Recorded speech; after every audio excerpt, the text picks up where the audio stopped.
aad iyo aad baan idin salaamay asxaabtayda qiimaha badan ee ku xiran YouTube channelkayga Cabdiraxmaan Yare Official. Inta soo socota waan soo dhaweynaa insha Allah. Soomaaliya waxaan leeyahay subscribe iyo like iyo share midkoodna qiimo idinkuma joogo. Marka qof kasta idinku yahay social media isticmaala. Marka soo dhawaada baan idin leeyahay. Wax kasta aad noo qabataan noo dhiirigelin.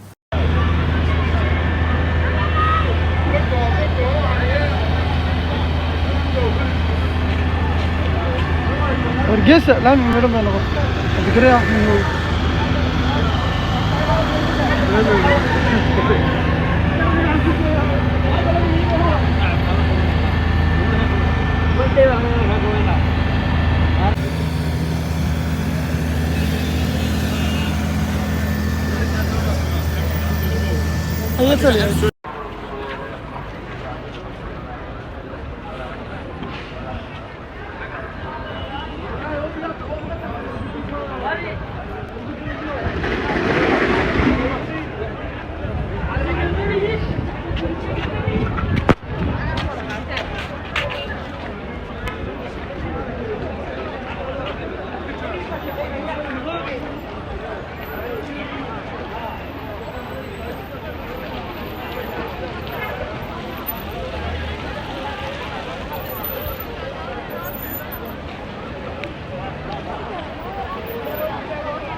بدن